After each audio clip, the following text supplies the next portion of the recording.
नमस्कार, मैं हूं गौरव अग्रवाल। नोटबंदी पर अब तक संसद में सरकार को घेरता विपक्ष अब सड़क पर उतरा, लेकिन अपने अपने नारे और अपने अपने झंडे के साथ। यानी नोटबंदी पर लेफ्ट फ्रंट के भारत बंद की अपील को देश की जनता तो दूर, राजनीतिक पार्टियों तक का साथ नहीं मिला। कांग्रेस दिन भर सफाई देने में जुटी रही कि उसने बंद का नहीं, जन आक्रोश दिवस मनाने का ऐलान किया था। बाकी पार्टियों का भी करीब करीब यही स्टैंड रहा, यानी बंद का समर्थन नहीं, सिर्फ जन आक्रोश। लेकिन लेफ्ट के साथ साथ बाकी पार्टियों को भी जनता ने ठुकरा दिया। दूसरी ओर संसद में अब भी शोर है। सवाल है कि सड़क पर बिखरा विपक्ष संसद में सरकार को कैसे घेरेगा। सवाल है, जब जनता जनार्दन ही सरकार के साथ है तो बाकी पार्टियां उन्हें क्यों उकसा रही हैं। और यही है इस वक्त की बिग स्टोरी, बिग डिबेट, विपक्ष का फ्लॉप शो। इस पर बात करने के लिए मेरे साथ एक बड़ा पैनल है। मेरे साथ प्रदीप जैन आदित्य हैं, स्पोक्स पर्सन कांग्रेस के। मेरे साथ जैदी साहब हैं सीपीआई से। निखिल मंडल होंगे मेरे साथ, स्पोक्स पर्सन जेडीयू के। नरेंद्र तनेजा हैं, spokes person BJP. Ritu Singh इस वक्त मेरे साथ हैं, स्पोक्स पर्सन लीडर बीएसपी। और संजीव मिश्रा, लीडर समाजवादी पार्टी, भी मेरे साथ इस पैनल में जुड़े हुए हैं। तो करीब करीब हमने देश की सभी बड़ी पार्टी को अपने पैनल में रखने की कोशिश की है। इन सब से हम बात करेंगे। उससे पहले ये रिपोर्ट देखिए।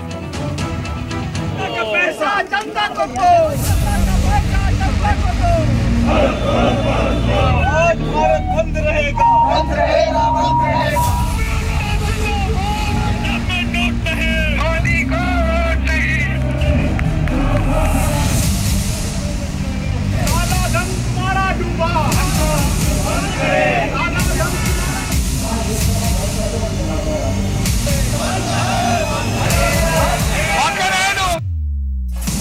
दिल्ली, मुंबई, लखनऊ, कोलकाता, नोटबंदी पर घेरेबंदी की विपक्ष की कोशिशें औंधे मुंह गिरी। जनता जनार्दन ने सीधा फैसला सुनाया कि मोदी सरकार जो कहे वही सही। एटीएम और बैंक के बाहर कतार में खड़े रहना उन्हें गवारा है, लेकिन विपक्ष की सियासत उन्हें कबूल नहीं। सड़क के बाद अब संसद का नजारा देखिए।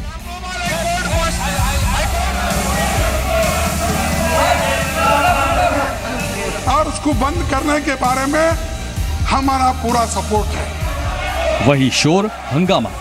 जब से विंटर सेशन शुरू हुआ, काम के नाम पर सिर्फ विपक्ष ने बवाल किया है। सड़क और संसद के बाद अब जरा नजर डालिए नोटबंदी पर घेरेबंदी की सियासत की ओर। 13 पार्टियां सड़क पर उतरी आक्रोश दिवस मनाने, जिसमें सिर्फ लेफ्ट फ्रंट ने बंद की अपील की थी। तो पूरा भारत को बंद करवा के आज हालत क्या करवाया प्रधानमंत्री ने। आज के दिन इस समय अभी एक मौत हुई है नोटबंदी के चक्कर में लाइन में खड़े होते हुए। तो भारत का बंद करवा रहे प्रधानमंत्री। कांग्रेस कह रही है कि वो आक्रोश दिवस का समर्थन करती है, लेकिन बंद के खिलाफ है। क्या कर रहे हैं भारत में?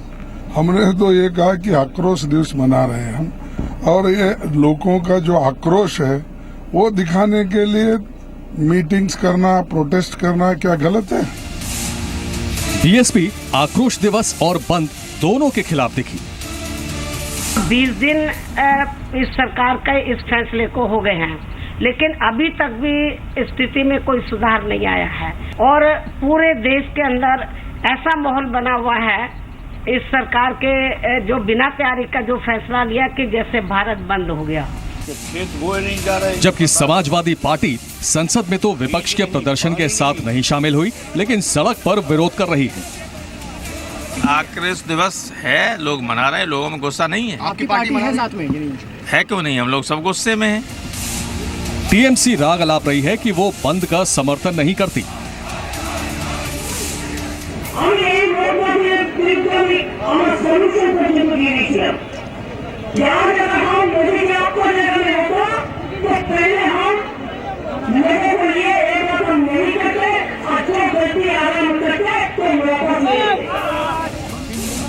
बिहार की सत्ताधारी पार्टियों का भी यही हाल है। आरजेडी आक्रोश में है, जेडीयू को नोटबंदी से सुकून है। यानी नोटबंदी के खिलाफ विपक्ष बिखरा हुआ है। मोदी सरकार को सड़क से संसद तक घेरना है, लेकिन नीति और उसकी परिणति दोनों पर विपक्ष एक मत नहीं है। इतिहास में इसके पहले आपने शायद ही विरोधी पार्टियों का ऐसा तालमेल देखा हो, जुबानी साथ होने का और रास्ते अलग अलग चुनने का। जाहिर है सरकार की सेहत पर इस बिखरे विपक्ष के वार का कोई असर नहीं होने वाला। सवाल है फिर बंद क्यों, जन आक्रोश दिवस क्यों? जब जनता का साथी नहीं तो नोटबंदी पर सियासत चमकाने की विपक्षी पार्टियां सियासत क्यों कर रही हैं?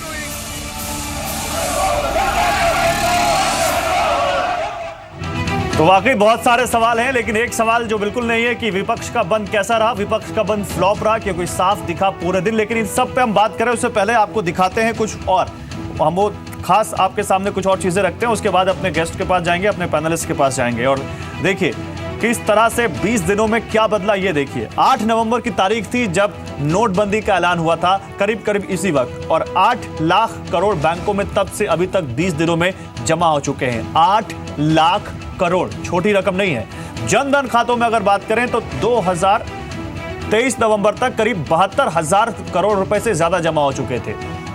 23 नवंबर तक जनधन खातों में देश में पहली बार 2000 के नोट छपे। 2000 रुपए का नोट इससे पहले देश में कभी नहीं आया। 60% एटीएम में अब जाकर नए नोट मिलने शुरू हो चुके हैं, नए नोट मिल रहे हैं। पेट्रोल पंप पर कार्ड स्वाइप कर कैश मिलने लगा, ये सरकार ने सुविधा दी।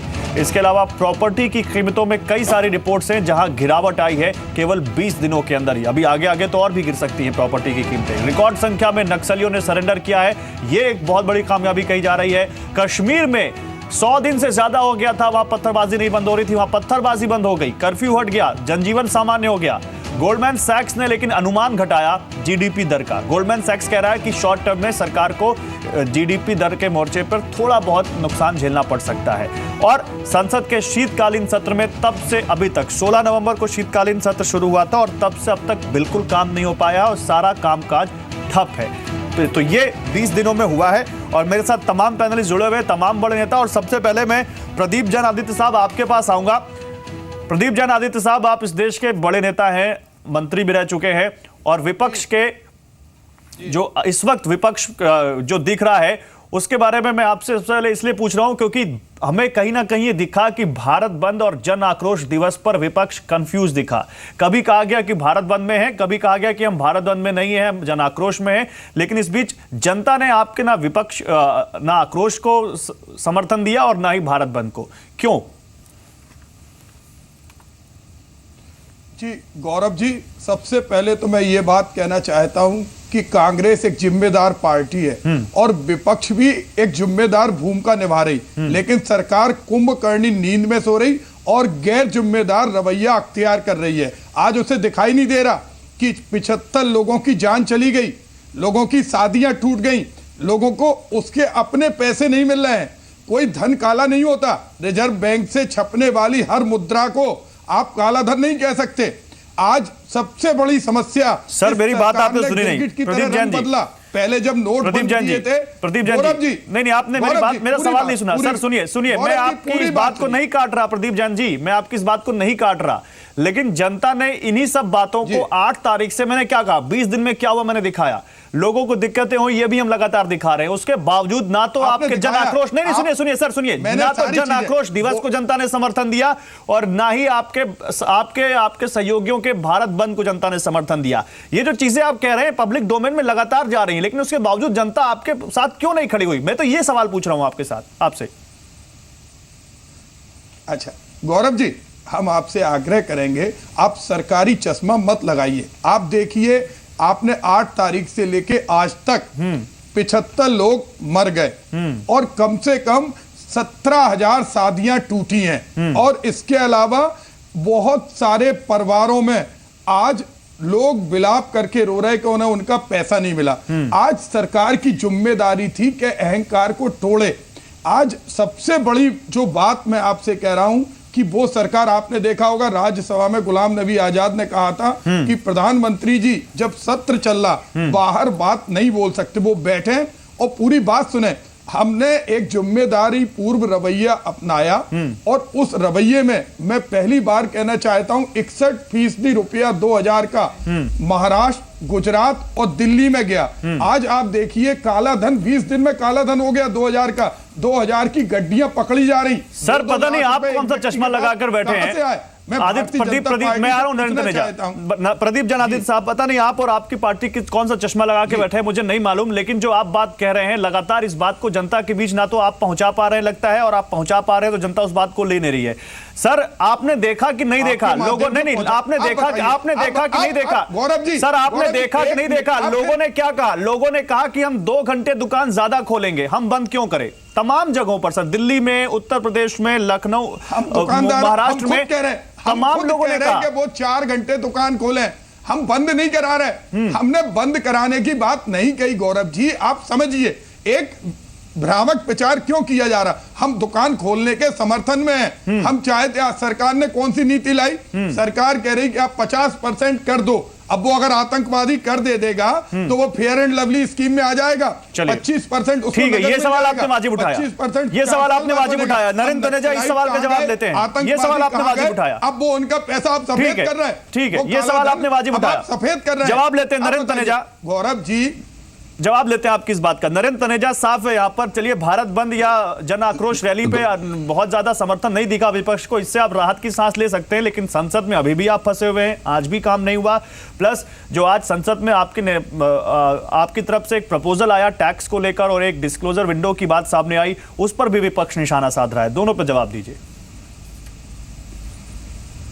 पहली बात तो यह है कि संसद में हम कहां फंसे हुए हैं सर, हमारा तो काम हो रहा है, हम तो नीतियां बना रहे हैं, उसको लेकर के आ रहे हैं। आप कश्मीर में आप देख रहे हैं पत्थर बंद हो गए, नोट बंद हुए। एक सेकंड, नक्सलवादी आप ही ने कहा सरेंडर कर रहे हैं। आपने महाराष्ट्र के आज के रिजल्ट देखे, जो स्थायी निकायों के रिजल्ट आए हैं, देखा ना, चारों तरफ बीजेपी को समर्थन मिल रहा है। मॉनिटर हमारी जो डीमोनेटाइजेशन की स्कीम है, भाई लोकतंत्र में यही तो तरीके होते हैं ना। आज आपने देखा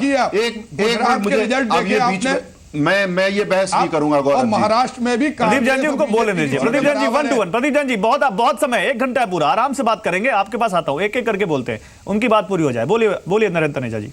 गौरव, अच्छा महाराष्ट्र से आपने देखा रिजल्ट कैसे आए हैं। दूसरी बात में ये देखिए, सबसे जो इन्होंने कहा जन आक्रोश, अरे जनता में आक्रोश कहां है? असुविधा जरूर हो रही है और उसके लिए हमने बार बार खेद प्रकट किया है और असुविधा को हम आने वाले 2 हफ्ते में खत्म कर देंगे।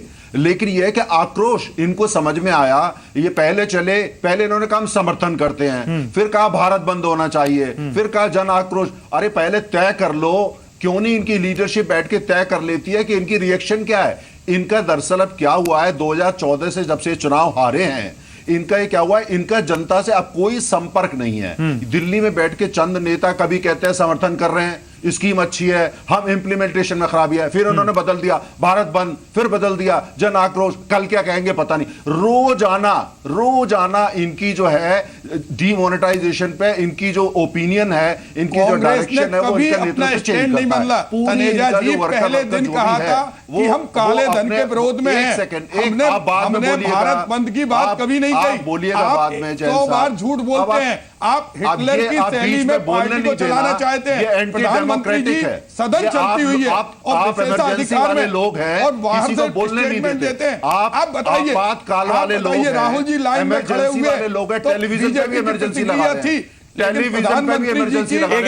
एक एक करके ठीक है, एक एक करके प्रदीप जैन जी आ रहा हूं, प्रदीप जैन जी आ रहा हूं, एक एक करके नहीं आ रहा हूं। प्रदीप जैन आपको टाइम मिलेगा, अफसोस नहीं है सर, आपको टाइम मिलेगा, आप बोलिएगा। आप सर व्यूवर्स को बात समझ में आए ना। अच्छा प्रदीप जैन जी, प्रदीप जैन एक मिनट मैं आ रहा हूं। आज अपने जा रहा हूं, भिखारी बन के जैन साहब मेरे एक सवाल का जवाब दीजिए। जैन साहब प्रदीप जैन साहब लोग भीख मांग रहे हैं। प्रदीप जैन साहब आप यहाँ किसकी बात करने आए? प्रदीप जैन साहब एक मिनट, तनेजा जी एक मिनट, अरे क्या बोल रहे हैं प्रदीप जैन साहब, आप यहाँ किसकी बात करने आए? आम आदमी की बात करने आए ना?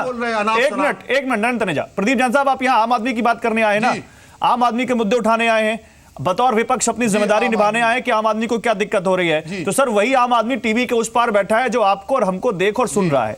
अगर हम सब एक साथ बोलेंगे तो किसी की बात समझ में नहीं आएगी। तो मैं आपसे एक सिंपल सी रिक्वेस्ट कर रहा हूं सर, मैं आपको पूरा वक्त दूंगा, एक एक करके आते हैं, सबके पास आते हैं और सबको वक्त मिलेगा। नरेंद्र तनेजा की बात पूरी हो जाए, मेरे साथ और पैनलिस्ट हैं, उनसे 2 सवाल ले लूं, फिर आपके पास आऊंगा और पूरा वक्त दूंगा। मैं पूरी जिम्मेदारी से कह रहा हूं। नरेंद्र तनेजा अपनी पूरी बात जल्दी से पूरी कीजिए। अच्छा, दूसरा गौरव, दूसरी बात मैं कहना चाहता हूं कि यूपीए 1 और यूपीए 2 के काल में 12 लाख करोड़ रुपए के स्कैम स्कैंडल गबन हुए। अब वो पैसा कहां का छुपा है, हम पूरी कोशिश कर रहे हैं। वो देश की गरीब जनता का पैसा है, वो पैसा वो ले करके कांग्रेस पार्टी से जहां जहां इन्होंने छुपाया है, जहां जहां उनको गाड़ के रखा है, जिसके ऊपर ये शेषनाग की तरह बैठ गए हैं, उस पैसे को नीचे इनको सब पता है, इनको देश जानता है, कांग्रेस को सब पता है काला धन का है। कोई जानता है तो वो कांग्रेस पार्टी जानती है। हम उसको लाने का प्रयास कर रहे हैं। ये कैसे कह सकते हैं आप? पार्टी ये है कि जो देश ये बहुत बड़ा आरोप लगा रहे हैं गरीब नरेंद्र तनेजा, आप ये बहुत बड़ा आरोप लगा रहे हैं किसी पार्टी के ऊपर, पार्टी विशेष स्पेसिफिकली। इसको बताइएगा जरूर लोगों को। 12 लाख करोड़ गौरव 12 मैं आपको बताता हूं, आप समझ 12 लाख करोड़ के मैं आ रहा हूं आप ही के पास आऊंगा। देश में कौन नहीं जानता है, देश में गौरव देश में कौन नहीं जानता है, कौन नहीं जानता। और उससे जो ब्लैक मनी जनरेट हुई, कहां कहां गई, देश गई, विदेश गई। अब हमारा धर्म है कि गरीब जनता का पैसा है, गरीब देश का पैसा है, हम उसको जहां जहां से ला, जिस तरीके से ला सकते हैं। चलिए मैं एक रिएक्शन दूसरी पार्टी का ले लेता हूं। मेरे साथ बहुजन समाज पार्टी की लेकर के आ रहे हैं। मेरे साथ रितु सिंह भी है। रितु सिंह, आपका क्या स्टैंड था, भारत बंद या जन आक्रोश, और क्यों नहीं सफल हुआ दोनों में से कोई? नहीं, देखो, पहली बात तो मोदी जी ने जो डिसीजन लिया, मैंने पहले भी हमेशा चैनल पे कहा कि एक अच्छा डिसीजन था, क्योंकि वाकई काला धन सभी चाहते हैं कि ये वापस आना चाहिए।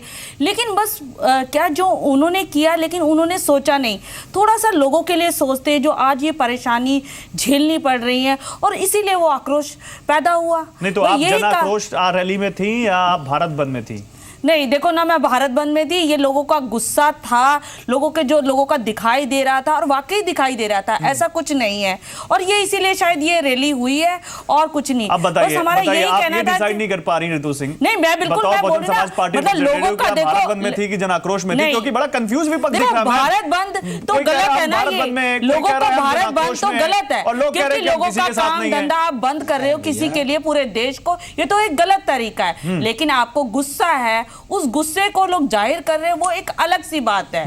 लेकिन ऐसा नहीं होना चाहिए कि तो आप भारत बंद कर दो। ठीक है, गुस्सा था, वो लोगों को दिखाई दे रहा था, इसलिए शायद ये डे बनाया गया। बताइए प्रदीप जैन, आप वो पार्टी हैं जिसने देश की तमाम छोटी बड़ी पार्टियों को मिलाकर 10 साल सरकार चलाई है, और कहीं ना कहीं अपने झंडे के तहत सबको इकट्ठा किया है। आज जब जरूरत है आपको उन सभी पार्टियों की, तो वो पार्टियां ना आपके साथ खड़ी दिखती हैं, ना वो पार्टियां दूसरी विपक्षी पार्टियों के साथ दिखती हैं। विपक्ष कंफ्यूज क्यों दिख रहा है? और क्या माने कि विपक्ष के पास इस पूरे मुद्दे की कोई काट, इकलौती काट नहीं है, सब अपनी अपनी ढपली, सब अपना अपना राग बजा रहे हैं?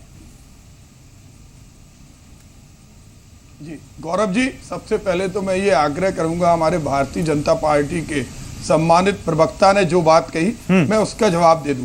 पहले आपकी बात का जवाब दे दूं। विपक्ष कंफ्यूज नहीं है, सरकार कंफ्यूज है। हर दिन नई नई स्कीमें फेयर एंड लवली आ रही। आज आतंकवादियों का धन 50% अगर वो इनकम टैक्स जमा कर रहा, तो सरकार उसको सफेद धन घोषित कर रही। RBI मुद्रा निर्गमित करती है। सरकार आज गुंडागिर्दी का काम कर रही। एक घर में, हमारे घर में अगर एक बुजुर्ग महिला अपने पास 2.5 लाख रुपए रखे, तो हमारे प्रधानमंत्री जी उसको अपमानित कर रहे हैं। खुद 70 करोड़ के कपड़े पहन चुके।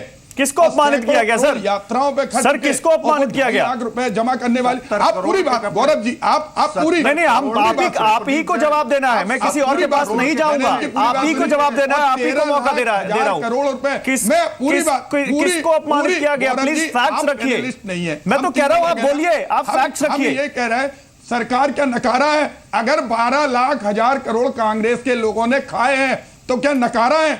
CBI को भेजे, इनकम टैक्स को भेजे। 2.5 साल से जुमलेबाजी कर रहे हैं। हर के खाते में 15 लाख रुपए आएंगे स्विस बैंक से। जब सुप्रीम कोर्ट के अंदर इनसे कहा गया कि नाम दो उन काला बाजारियों के, आज व्यापम घोटाला इनके सरकार में हुआ, चावल धान घोटाला इनकी सरकार में हुआ, आज नोट घोटाला, हिंदुस्तान का सबसे बड़ा घोटाला नोट घोटाला है। और इसकी परतें देखना, अभी 50 दिन के बाद भारतीय जनता पार्टी का कोई कार्यकर्ता गांव में नहीं जा सकता। अगर ये गांव में आपने एक नई थ्योरी दी है लोगों के बीच में। प्रदीप जैन आदित्य, मैं समझता हूं आप एक सीरियस स्पोक्स पर्सन है, आप एक नई थ्योरी दे रहे हैं, प्लीज उसके बारे में फैक्ट्स भी रखिए। घोटाला हुआ कैसे, किसने किया? मैं आ रहा हूं नरेंद्र तनेजा, कैसे हुआ घोटाला, जरा बताइए हमारे दर्शकों को। आप सुनिए, आप पूरा बिल्कुल। सबसे पहले सरकार ने अचानक एक निर्णय लिया, और जिस पर रिजर्व बैंक के गवर्नर ने देश के 125 करोड़ लोगों को एक कमिटमेंट दिया था कि मैं धारक को 500 रुपए अदा करने का वचन देता हूं। ठीक है। 1000 रुपए अदा करने का वचन देता हूं। ठीक है। हर दिन सरदार एक व्यक्ति निर्णय करता है कि ये करेंसी 22 तक चलेगी, ये 24 तक चलेगी, ये 15 तक चलेगी।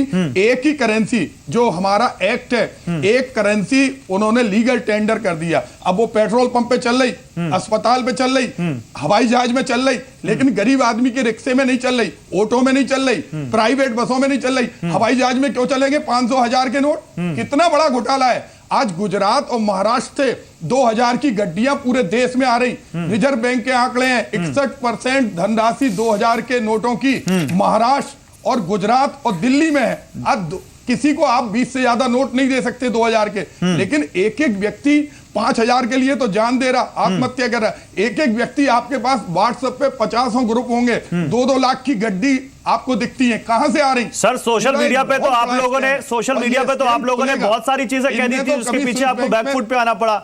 और आपने एक बड़ी अच्छी बात कोट की नरेंद्र तनेजा। नहीं सुनिए प्रदीप जैन साहब, प्रदीप जैन साहब सुनिए, प्रदीप जैन साहब जो मैं कैसे गई, जैन साहब मेरी बात सुनिए। जैन साहब मैंने अपनी पूरी बात सुनी, अब मेरी बात सुन लीजिए। 3 राज्यों में जैन साहब, बाकी 39% में पूरा मुल्क। जैन साहब मेरी पूरी बात सुन लीजिए, आपकी बात मैंने सुनी। आपने कहा कि धारक को उस पर रिजर्व बैंक के गवर्नर का एक साइन होता है, मैं धारक को 1000 रुपए या 500 रुपए की कीमत अदा करने का वचन देता हूं। तो सर वो कीमत तो अभी भी मिल रही है। 1000 रुपए जो आप बैंक में डालेंगे वो 1000 रुपए के बराबर ही तो आपके अकाउंट में क्रेडिट होता है। या 1000 रुपए कुछ जिन चीजों की आपने बात की कि हवाई जहाज में चल रहा है और गरीब आदमी को नहीं चल रहा, तो मेरे ख्याल से नरेंद्र तनेजा ज्यादा अच्छे से बताएंगे। और मैं किसी का पक्ष नहीं ले रहा, लेकिन सरकार की तरफ से यह कहा गया है कि इमरजेंसी वाली चीजें जहां पर बहुत जरूरत है और जहां पर सरकार को लगता है कि ये चीजें अभी चल सकती है, वहां फॉर द टाइम बिंग कुछ चीजों के लिए नरेंद्र तनेजा जवाब दीजिए। लेकिन आप बस की यात्रा इमरजेंसी, जवाब दीजिए। यात्रा इमरजेंसी नहीं है, कोऑपरेटिव बैंक इमरजेंसी। 85% लोग गांव में। जैन साहब सुन लीजिए, आपको मैंने सुना, अब आप सुन लीजिए। जी सुनाइए। जैन साहब आपको मैंने सुना, बड़े धैर्य से आप सुन लीजिए। लोकतांत्रिक पार्टी करा दीजिए, ये जुमला मत देखिए। 4 पॉइंट उन्होंने बड़े 1000 करोड़ अगर वसूल नहीं कर पा रहे तो आपको सरकार में रहने का हक नहीं है। हर दिन जुमला देते हैं आप कि ये वरिष्ठ प्रवक्ता इस तरह से ना बोलिए। आपने व्यापम में आपको शोभा नहीं देता, फंसे हुए, आपको शोभा नहीं देता, आप हल्की बातें ना करिए। जैन साहब आपको शोभा नहीं देता, शोभा नहीं देता, झूठे आरोप लगाना। 13 लाख 1000 करोड़ की बात कही तो उस पर कार्रवाई क्यों नहीं कर रहे? हर बार झूठे जुमले क्यों लगाते? झूठे जुमले से देश, आज हमने जिम्मेदार विपक्ष पहली मैं इसी का जवाब दे दूं, लेकिन ठीक है जैन साहब जवाब लेते हैं। जैन साहब और भी लोग हैं मेरे साथ संजीव मिश्र एसपी से भी जुड़ रहे हैं, उनसे भी सवाल पूछना मुझे, लेकिन जवाब सुन लीजिए। सुनिए। हाँ गौरव मैं इनकी बात का जवाब दे दूं पॉइंट बाय पॉइंट। इन्होंने कहा कि 12 लाख करोड़ के रेल को जो घोटाले दिए, 5000 करोड़ नेशनल हेराल्ड का जो मसला है, इनके अध्यक्ष और उपाध्यक्ष दोनों बेल पे हैं। बेल पे हैं, सरकार कार्रवाई हुई है, कोर्ट ने करी है, बेल पे हैं वो। आप याद रखिए, पूरा देश जानता है। नंबर टू अरे आप सुनिए पहले, आप ये बताइए ये बात गलत है, वो बेल पे है या नहीं है बताइए। 5000 करोड़ के 5000 करोड़ के मसले पे वो बेल पे है या नहीं है? आप बताइए वो बेल पे है या नहीं है? बात आप ये बताइए, 5000 करोड़ के मसले में वो बेल पे है या नहीं है नेशनल हेराल्ड केस पर? दूसरी बात, आपने कहा डिमोनेटाइजेशन, आपके उसको छोड़िए साहब, मैं आप 5000 करोड़ नेशनल हेराल्ड के मसले पे वो बेल पे है या नहीं है? हाँ या ना बताइए, हाँ या ना? नहीं है बोलिए। अब आप नहीं है, देश जानता है, मत दीजिए जवाब, देश जानता है। दूसरी बात, ठीक है, बहुत बढ़िया। फिर आप प्रवक्ता कैसे आपको पता नहीं, देश जानता है। दूसरी बात डिमोनेटाइजेशन, जैन साहब सुनिए, अरे क्यों बेदक रहे हैं, क्यों परेशान हो रहे हैं? जैन साहब एक एक करके सुनिए। प्रदीप जैन साहब सुनिए, प्रदीप जन आदित्य, मैंने आपसे एक रिक्वेस्ट की थी कि आप सुन लीजिए, दूसरों के भी सुन लीजिए। अरबों रुपए आप नरेंद्र तनेजा अपनी बात कंप्लीट कीजिए जल्दी। आपके मैं आ रहा हूं प्रदीप जन आदित्य, तब दिखाइएगा जो आप दिखा रहे हैं। मैं आ रहा हूं भी आपके पास, जैन साहब ने कहा डिमोनेटाइजेशन घोटाला है। ये घोटाला है, अगर या तो ये क्योंकि 12 लाख करोड़ के 10 साल घोटाले ही करते रहे हैं, इनको हर चीज सारा पैसा बैंक में जा रहा है, जो पैसा बैंक में नहीं नरेंद्र तनेजा सुनिए, नरेंद्र तनेजा मेरे से व्यूअर्स क्या सवाल पूछ रहे हैं, मैं आपसे सवाल पूछता हूं। मैं छोड़िए प्रदीप जैन साहब की मैं बात का जवाब आपसे लूंगा, लेकिन आप सुनिए व्यूअर्स में से क्या सवाल पूछ रहे हैं। व्यूअर्स कह रहे हैं कि 20 दिन में आपने बहुत अच्छा काम किया डीमोनेटाइजेशन को लेकर, और जनता आपके साथ दिख भी रही थी, दिक्कत थी और दिक्कत आप नकार भी नहीं सकते, लेकिन फिर ये 50% की टैक्स विंडो लाकर आपने क्यों लोगों को एक मौका दे दिया कि वो ब्लैक मनी वाइट कर लें? नहीं देखिए, पहली बात तो ये है कि वो विंडो को आप ध्यान से देखिए, वो 50% की नहीं है, 50% की विंडो नहीं है। उस पर जो है जो 25% अलग जाएगा वो 75% की विंडो। नहीं, वो तो 4 साल के लिए ना, बाद में तो दिया जाएगा ना। वो लोग जो वो सुनिए, नहीं 4 वर्ष कोई इंटरेस्ट नहीं है उसके ऊपर। हाँ, ठीक है, इंटरेस्ट नहीं है, ठीक है। अच्छा, कोई ब्याज नहीं मिलेगा उनको। और दूसरी, अब सुनिए मैं आप ही का जवाब दे रहा हूं गौरव। दूसरी बात, जो कांग्रेस ने 10 साल पैसा कहां का रखा है वो तो आने वाला नहीं है, वो तो ये बताएंगे नहीं, लेकिन जिन लोगों ने और लोग लेकर के आना चाहते हैं, क्यों नहीं उस पैसे को गरीब जनता के लिए प्रयोग करा जाए? क्यों नहीं गरीब आदमी के लिए उसका प्रयोग करा? क्या हम पहली बार है इस तरह की स्कीम ला रहे हैं? इनके टाइम में भी स्कीमें आई थी इस तरीके की, जो लोगों ने। अरे जैन साहब सुन लीजिए, 15 लाख वाले पे तो बोल दिया उन्होंने जुमला है, अभी आप 15 लाख के पीछे पड़े, वो कह रहे हैं जुमला है, आप पीछे पड़े 15 लाख के। अरे साहब आप बता दीजिए, आप बताइए, मैं ये कह रहा हूं कि काला बाजार वाले। ठीक है, मेरे साथ संजीव है, संजीव मैं आपके पास आता हूं। संजीव सुनिए, संजीव मेरे साथ संजीव है, समाजवादी पार्टी से। रुकिए आप लोग, मैं आपके पास आता हूं। संजीव, मेरे पास तमाम विपक्ष का एक डेटा है, मतलब कि विपक्ष जो कह रहा है उसकी हमने वहां लिस्टिंग की है। कांग्रेस कह रही है कि हम बंद के खिलाफ है, लेकिन आक्रोश दिवस का समर्थन है। लेफ्ट ने बंद बुलाया, भारत बंद 12 घंटे का।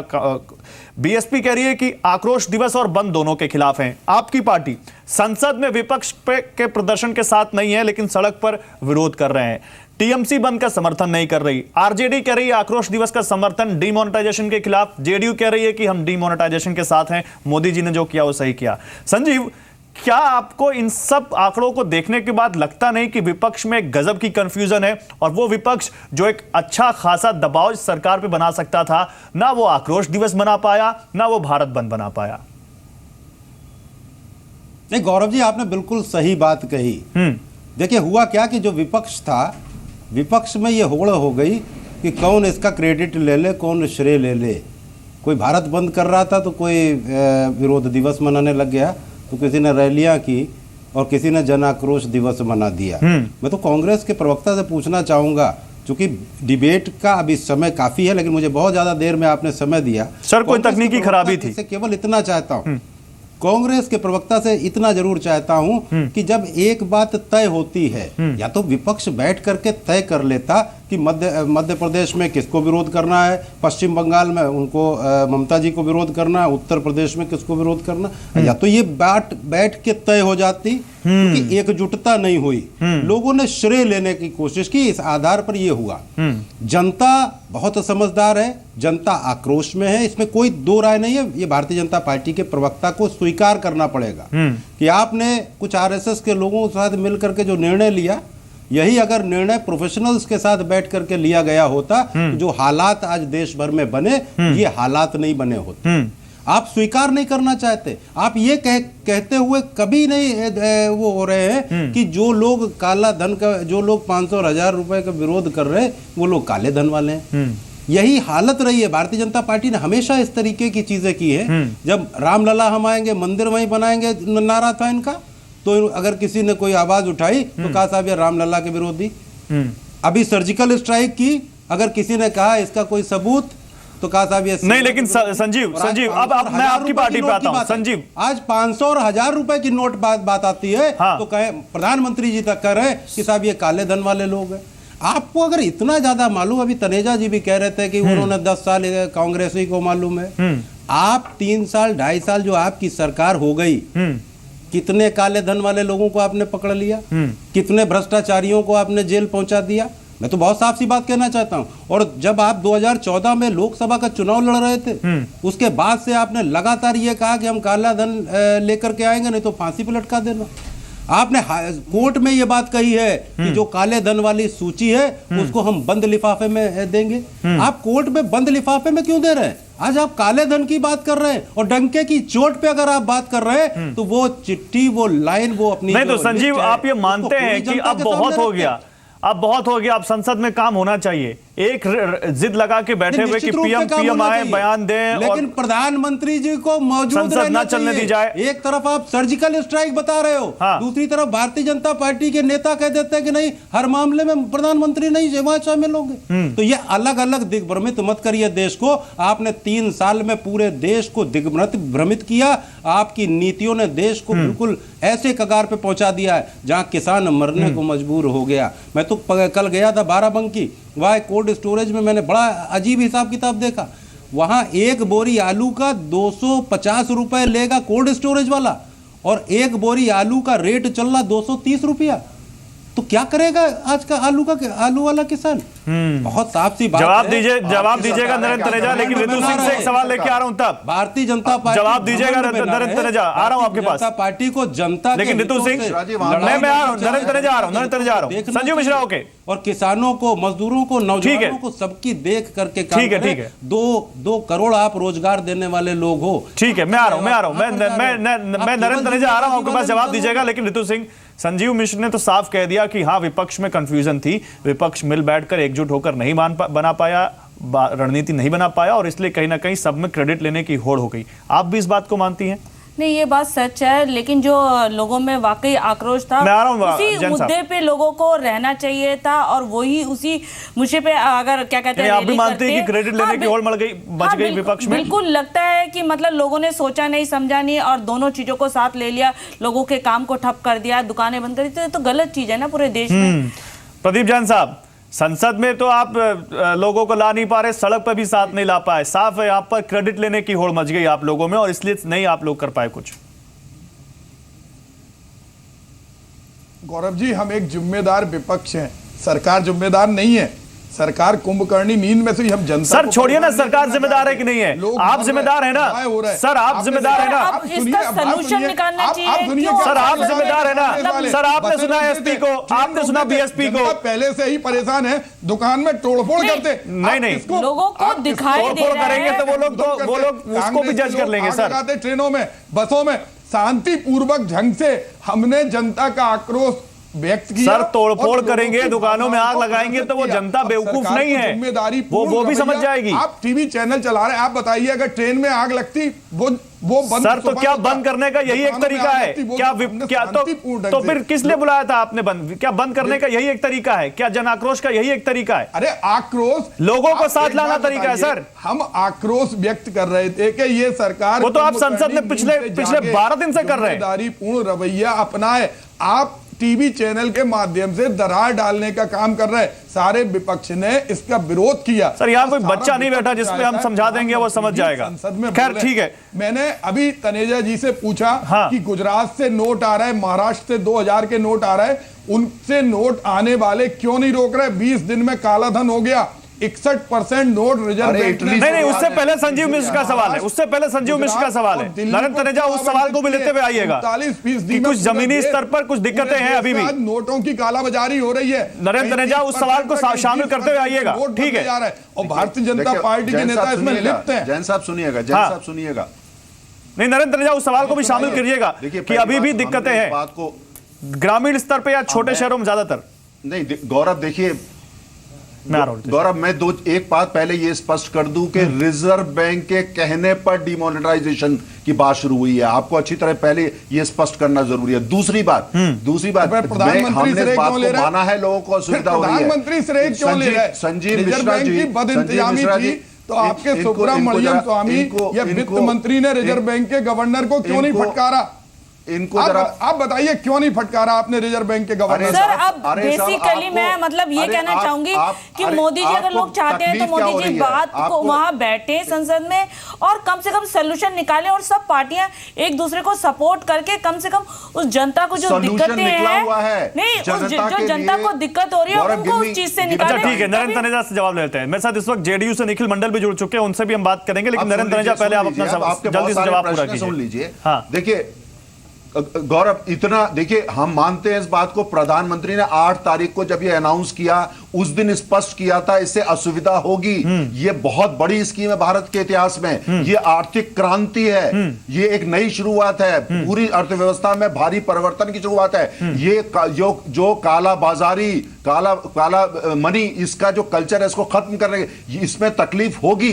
और लेकिन लोग जानते हैं, इसीलिए लोग हमारे साथ हैं। जो लोग इसको जानते हुए भी इसका विरोध कर रहे हैं, वो ब्लैक मनी के साथ हैं। वो उन लोगों के साथ है जिन्होंने पूरी अर्थव्यवस्था की 30% ब्लैक इकोनॉमी बनाई पिछले 70 साल में। और वो लोग किसके साथ हैं जो एग्जीक्यूशन का विरोध कर रहे हैं? को आक्रोश, तनेजा जी, वो लोग किसके साथ हैं जो लोगों को आ रही दिक्कतों का विरोध कर रहे हैं? एक मिनट बैठ जाए, बात करें। एक मिनट नरेंद्र जी, एग्जीक्यूशन, एक सेकंड, एग्जीक्यूशन की जहां तक बात है, मैंने कहा बहुत बड़ी स्कीम है। एग्जीक्यूशन के स्तर पे कई जगह मुश्किलें हैं, कई जगह असुविधा है। मिश्रा जी ने 12बंकी की बात करी, मैं 12बंकी की बात में हो सकता है ये सही कह रहे हो, लेकिन वहां पे अगर लॉ एंड ऑर्डर खराब होता है, ठीक है, और कहीं पे एक मिनट जैन साहब, एक मिनट जैन साहब, रुकिए जैन साहब, सरकार वहां क्या कर रही है? प्रदीप जी रुकिए, ओके एक मिनट प्रदीप जैन रुकिए, ओके नरेंद्र जी, यूपी में स्मूथ इंप्लीमेंटेशन ये करवाते। ठीक है, मैं इस पर जवाब लूंगा संजीव से जवाब लूंगा, लेकिन निखिल मंडल मैं आपके पास आता हूं। ओके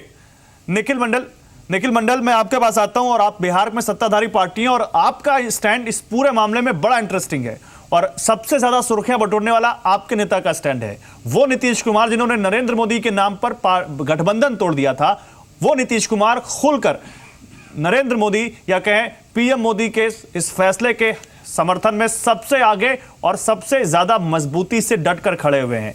निखिल मंडल, सवाल यहां पर यह है कि क्या यह माने कि विपक्ष वाकई में बिखरा हुआ है और विपक्ष वाकई में समझ नहीं पा रहा है कि इस पूरे फैसले को कैसे राजनीतिक तरीके से सरकार को घेरा जाए?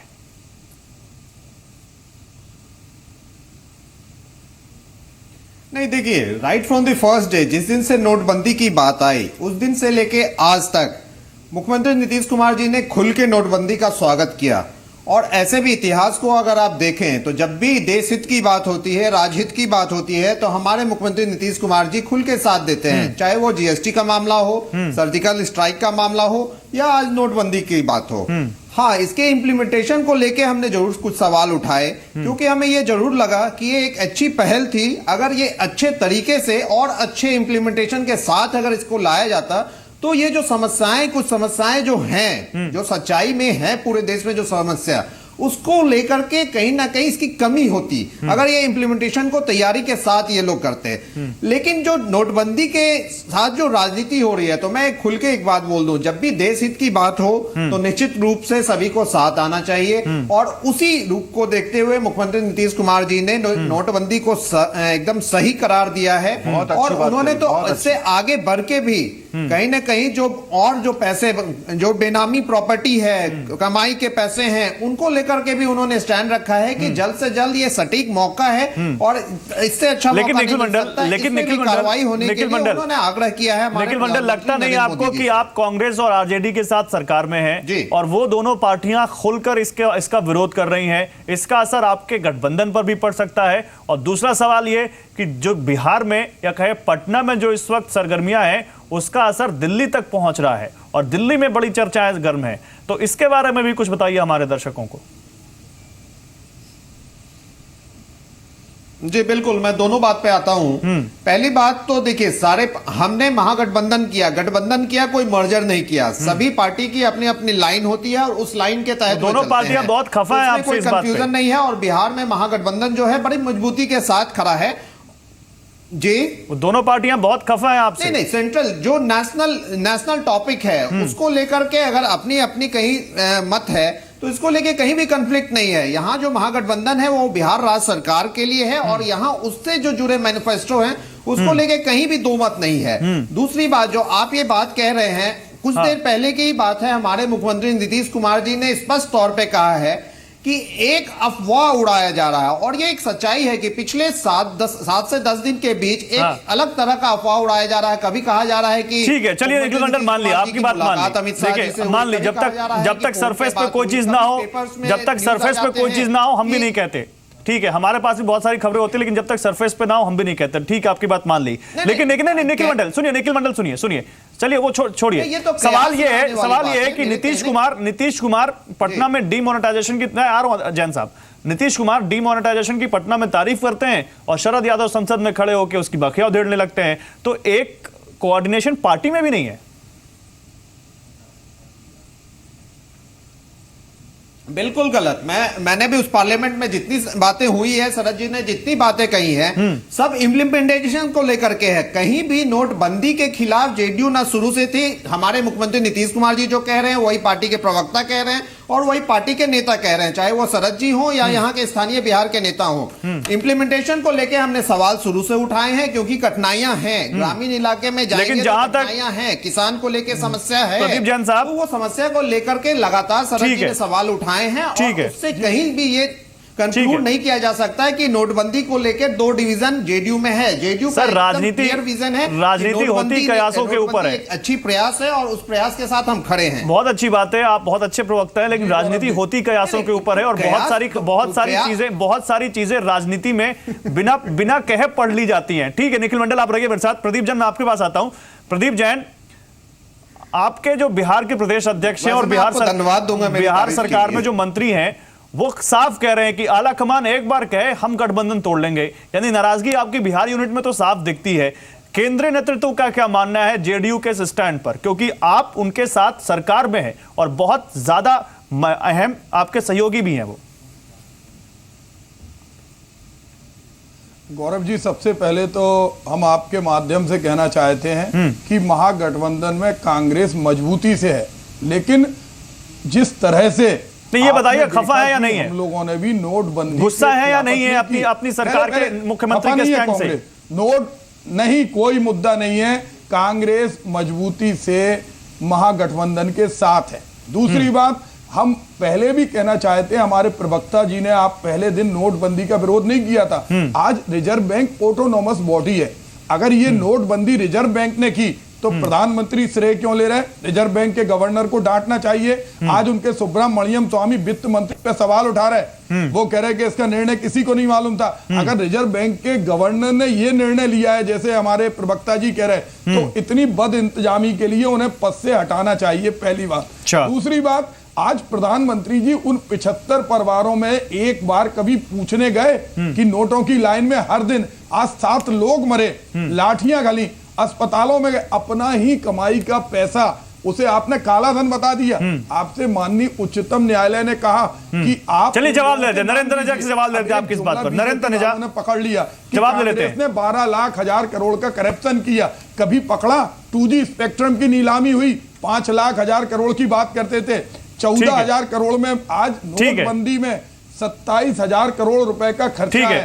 500 करोड़ केवल काला धन था। और इसके अलावा आप नक्सलाइट और आतंकवादी का 50% पैसा लेकर नहीं, तो आप क्या मानते हैं प्रदीप जैन साहब? आप नहीं मानते कि इससे नक्सलियों के ऊपर या आतंकवादियों की जो फंडिंग हो रही थी उस पर कोई असर पड़ा? जवाब देता हूं, इसका समय दीजिए, थोड़ा शांत होइए। जवाब लीजिए नरेंद्र तनेजा, जवाब दीजिए। शांत होइए, जवाब देता हूं। आ रहा हूं, संजीव मिश्रा आपके पास आ रहा हूं। नरेंद्र तनेजा जवाब इनके पास, अरे सुन तो लीजिए, आपने पहले सर्टिफिकेट दे दिया, जवाब नहीं है। रिजर्व बैंक स्विस बैंक वाला नहीं दिया, स्मार्ट ट्रेन जैन साहब सुन लीजिए, कोई जवाब नहीं। आपके नोट कागज हो गए, आपका दुख मैं समझता हूं, पर सुनिए, आपके नोट कागज हो गए, मैं दुख समझता हूं आपका, पर सुनिए। आपके पास तो आ गए सारे 2000 के नोट, जिसको आप मैं यही कह सकता हूं साहब, तो रिजर्व बैंक के गवर्नर से 2000 के नोट आ गए।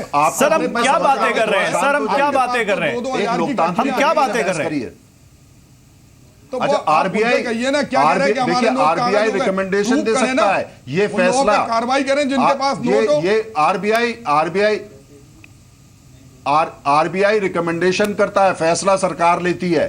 दूसरी बात आप सुनिए, दूसरी बात, आप बार बार नक्सलवादियों को कह रहे हैं, आप बोल रहे हैं वो क्या हमने ये कानून लेकर के आ गए हैं, नीति? आप पहले ये आप बीच में बोलना बंद करिए। हाँ ठीक है, बोलना बंद करिए हुजूर। ये पूरी रिपोर्ट है, सीखिए कुछ। ये पूरी रिपोर्ट है आरबीआई की। आप नक्सलवादियों की बात कर रहे हैं, ये आरबीआई की पूरी रिपोर्ट है। इनको चुप कराइए। जैन साहब प्लीज थोड़ा समय दे दीजिए, थोड़ा समय। अरे ये चुप कराइए इनको भैया, बोलने दीजिए। हाँ बोलिए नरेंद्र जी, अपनी बात कंप्लीट कीजिए। अच्छा, नक्सलवादी की बार बार बात कर रहे हैं 8 बजे से लगातार। नक्सलवादी हो या कोई भी हो, कोई गलत आदमी एक पैसा जमा करेगा, ये कांग्रेस सरकार नहीं है, ये बीजेपी सरकार है। पाकिस्तान को जाके अंदर खदेड़ दिया था, उनको भी खदेड़ देंगे, याद रखिएगा। आप भी जरा ध्यान रखिएगा। रोज जवान मर रहे हैं, आप रोज जवान मर रहे हैं। दूसरा, अरे पाकिस्तान में सर्जिकल स्ट्राइक आपको पता है, आप लोगों के बस का काम नहीं था। शांत हो जाइए। आपके नोट कागज हो गए, आपको असली दुख ये है। अच्छा, दूसरा सुनिए मेरा पॉइंट। आज विदेशी की बात करने लगे। जिसके साथ जैन साहब जिसके साथ जनता होती है उसको कोई नहीं घेर सकता। आपको समझ में आनी चाहिए बात। और जहां तक नीतीश कुमार जी की बात है, वो ईमानदार नेता है। हाँ ठीक है, ये अच्छी बात कही आपने, मालूम पड़ जाएगा। जैन साहब, Taneja ji okay, Taneja ji okay, Taneja ji you made your point बात कर रहे हैं, वो mister Taneja, you made your point. Sanjeev आपके पास आ रहा हूं। ओके, 12 लाख करोड़ के घोटाले करने वाले लोग। सर, आप बार-बार एक ही चीज को हम बात कर रहे हैं, थोड़ा आगे बढ़ते हैं ना, थोड़ा व्यूअर्स को उसके आगे की बात बताते हैं। एक मिनट, जैन साहब, संजीव मिश्रा सरकार एक बड़ी अच्छी बात है। संजीव मिश्रा एक बड़ी अच्छी बात कही जैन साहब ने, प्रदीप जैन ने, कह रहे हैं कि पता चल जाएगा आने वाले चुनाव में। और संजीव मिश्र, आने वाले वक्त में सबसे बड़ा चुनाव तो उत्तर प्रदेश में है। अरे आप महाराष्ट्र के इलेक्शन नहीं, एक मिनट सर, जैन साहब, सर महाराष्ट्र के आज के रिजल्ट संजीव मिश्र, आने वाले वक्त में तो सबसे बड़ा चुनाव उत्तर प्रदेश में है। और उस चुनाव में, एक मिनट संजीव मिश्र, उस चुनाव में हमें जो खबर है, और आप भी इस बारे में बताएंगे हमारे व्यूअर्स को, कि आपकी पार्टी भी बहुत जोर शोर से कुछ दूसरी पार्टियों के साथ गठबंधन में जाने को तैयार थी, या गठबंधन की बात अभी भी चल रही है बैकडोर। तो ऐसी पार्टियों से गठबंधन हो पाएगा, या ऐसी पार्टियों के साथ गठबंधन में जाना ठीक रहेगा संजीव मिश्र, जो किसी एक बात पर एक राय नहीं हो पा रहे हैं आपके साथ? नहीं, देखिए गौरव जी, गठबंधन की बात जो है, गठबंधन का निर्णय माननीय नेताजी लेंगे। हमारे सर्वमान्य नेता हैं, तो मैं समझता हूँ देश के सबसे बड़े नेता हैं। तो गठबंधन की एक चीज अलग है, गठबंधन चैनल पे नहीं, इसलिए बात कर रहे हैं क्योंकि आपने खुद कहा कि दूसरी पार्टियों में क्रेडिट लेने की होड़ मच गई इस मुद्दे पर। तो क्या जरूरी है कि दूसरे मुद्दे पर भी वो आपके साथ क्रेडिट लेने की होड़ मचा लें, क्रेडिट लेने की होड़ में शामिल हो जाए? राजनीतिक प्रतिबद्धता से ऊपर उठ करके ये बात बहुत साफ कही। बहुत आपकी तारीफ करता हूं मैं इस मुद्दे पर, और बहुत ईमानदारी से आपने बात कही। आई अप्रिशिएट और रखना चाहता हूं गौरव जी, मुझको जरा समय दे दीजिए। 2-3 चीजें और रखना चाहता हूं। एक, प्रधानमंत्री कुशीनगर में आए कल परसों में, और उन्होंने कहा कि 5,600 करोड़ रुपए हमने सीधे किसानों के खातों में डाल दिए। मुझे नहीं लगता कि कहां किस तरीके से कौन से ऐसे हालात हुए। अगर तनेजा जी को मालूम है इसके बारे में तो निश्चित रूप से एक बात ये रखेंगे। दूसरी बात ये है कि जो आज की तारीख में करंट चल रहा है, बहुत सी जनता है जो नहीं समझ पा रही। आप प्राइवेट बैंकों में आपके यहाँ लाइन कम है और नेशनलाइज्ड बैंकों में क्यों लाइन ज्यादा है? क्यों उनको उतना आप मजबूती से धन नहीं दे रहे हो, उतने नोट नहीं दे रहे हो जितने आप प्राइवेट बैंकों में दे रहे हो? ये एक बहुत बड़ा इशू है। इस पर अगर ध्यान दिया जाएगा, मैं तो समझता हूं भारतीय जनता पार्टी के तनेजा जी को कम से कम इन बातों को लिख लेना चाहिए। एक हफ्ते के अंदर अब आपको सैलरी बांटनी है। एक हफ्ता लगातार बैंकों में क्राइसिस रहेगी, जहां अपनी सैलरी के लिए 80%, 90% पैसा आदमी निकालता है, क्योंकि उसको पूरे महीने का खर्चा करना होता। इस पर आपकी अभी तक क्या प्लानिंग है? अभी तो आप 2,000, 4,500 को 2,000 कर रहे हो। ये जो सैलरी वाले लोग होंगे इनका क्या होगा? और तनेजा जी, एक चीज थोड़ा सा राजनीति से हट करके है, ये जो 11 अरब रुपए, आज मैं पढ़ रहा था अखबार में, नवभारत टाइम्स में, लखनऊ के, ये 11 अरब रुपए जो मोदी जी ने 2 साल में प्रचार में खर्च कर दिए, जरा इस पर भी थोड़ी सी टिप्पणी कर दीजिए। संजीव जी, आप गरीबों के नेता, संजीव जी, आज पिछले 2 हफ्तों से 3 हफ्तों से हम इसी मुद्दे पर बात कर रहे हैं। थोड़ा आगे बढ़ते हैं। चुनाव की बात मैंने आपसे पूछी थी, और चुनाव के मुद्दे पर ही मैं ऋतु सिंह आपके पास आऊंगा। ऋतु सिंह, डीमोनेटाइजेशन से बड़ा मुद्दा तो मुझे लगता नहीं कि आने वाले वक्त में कोई बन पाएगा। बनेगा तो ठीक है, उसकी भी बात करेंगे, और चुनाव में भी बहुत बड़ा मुद्दा होगा। तो चुनाव में जनता के पास इस मुद्दे को, आपकी अलग राय, दूसरी पार्टी की अलग राय, क्या मानती है कि ये चुनाव, यही उत्तर प्रदेश और पंजाब या जो कुछ 5 राज्यों में चुनाव है, ये सबसे बड़ी कसौटी होगा सरकार के इस फैसले को कसने के लिए कि जनता सरकार के साथ है या नहीं है? हाँ, नहीं, ये तो पक्की बात है कि और नेचुरल बात है, और एक ये भी बहुत अच्छा डिसीजन होगा कि लोग इस बार चुनाव जो लड़ेंगे वो एक ऑनेस्टी के साथ भी शायद लड़ पाएंगे। अगर जैसे आमदनी का हुआ है ब्लैक धंधा, तो फालतू का पैसा भी नहीं खर्च होगा। तो आपको लगता है तो ये तो अच्छी बात है ना? अच्छी बात है, ये तो मैं बिल्कुल अप्रिशिएट करूंगी कि मतलब ये एक चुनाव शायद एक अच्छा चुनाव भी होगा और उसका रिजल्ट कैसे हो रही है रैली बीजेपी की। ऋतु सिंह जी, बीजेपी की जो रैली हो रही उसके बारे में भी कन्हैया जी से पूछो, उसके लिए पैसा कहां से आ रहा है, सर अब आप अपनी बात मत बोलिए उनके ऊपर, उनको बोलने दीजिए, ईमानदारी की। सर आप अपनी बात मत सिखाइए, वो भी विपक्षी, वो भी उनकी नेता तो सबसे ज्यादा इस वक्त संसद में खड़े होकर इसका विरोध कर रहे हैं। कुछ लोग नहीं कर पाते हैं और कुछ लोग जो उनको फाइनेंस करते हैं कि गलत तरीके से, तो वो सब चीजें एकदम खुलकर आएंगी और वो चीजें आनी भी चाहिए। जो गलत तरीके से पैसा किसी पे इन्वेस्टमेंट करता है तो फिर वो देश के लिए गलत काम भी होता है, तो इसलिए कुछ चीजें तो अच्छी होंगी। ठीक है, निखिल मंडल मैं आपके पास आऊंगा। निखिल मंडल, सवाल यह है कि तो क्या माने कि आने वाले वक्त में विपक्ष में और दरार पैदा होगी इस मुद्दे को लेकर, और विपक्ष के पास एक मौका था जनता की आवाज को उठाकर, जनता को जो दिक्कत हो रही थी उसको लेकर सरकार के ऊपर सवाल उठाने का, वो संसद में तो दिखता है लेकिन सड़क पर नहीं दिख पाया।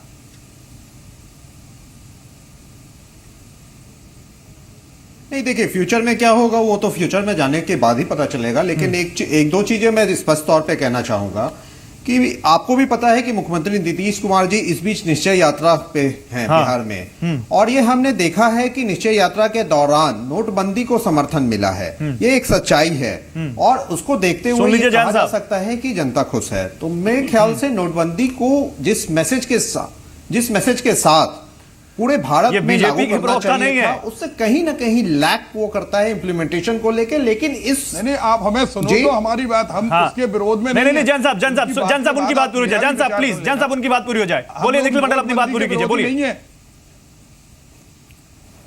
मैं केवल जुमले का विरोधी है, कांग्रेस जुमले की विरोधी है। इसकी और इनसे पहले हमसे पहले जो जनता में जो जुमलेबाजी है ये बात सच्चाई है। अगर आप सिर्फ पॉलिटिकल पार्टी या पॉलिटिकल पर्सनालिटी की बात करेंगे तो वो तमाम व्यक्ति जिनके पास धन बल का जो प्रयोग नहीं कर पा रहे थे उसके लिए भी एक बहुत अच्छी कदम है। इसके अलावा चाहे आतंकवाद से रिलेटेड मामला हो या नक्सलवाद से मामला हो, ये तमाम चीजों पे कहीं ना कहीं रोक लगेगी, इससे कोई इनकार नहीं कर सकता। और इसलिए मैं मानता हूँ, हमारी पार्टी मानती है, मुख्यमंत्री नीतीश कुमार जी स्पष्ट पे मानते हैं कि नोटबंदी एक सार्थक कदम है और इस फैसले के साथ हम हैं।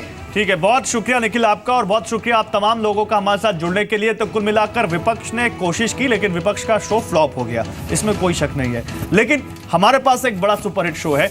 अब सुपरहिट शो की जनता क्या सोच रही है, नोटबंदी के मुद्दे पर नेता क्या सोच रहे हैं, तो हमने आपको दिखाया। अब जाते जाते बिग स्टोरी पे डिबेट में आपको छोड़े जाते हैं जनता का मिजाज क्या, जनता क्या सोच रही है, ये भी जनता का एक हिस्सा जो हम आपको दिखाने वाले हैं। देखिए इसको। नमस्कार। हमारे देश का इससे आर्थिक स्थिति भविष्य में बहुत ही उज्जवल है और हम इसका कड़ी निंदा कर रहे हैं बंद का। कोई भी चीज एक या दो दिन में नहीं ठीक होती, उसके लिए हमें आपको थोड़ा ना थोड़ा योगदान देना पड़ेगा, कष्ट को सहना पड़ेगा।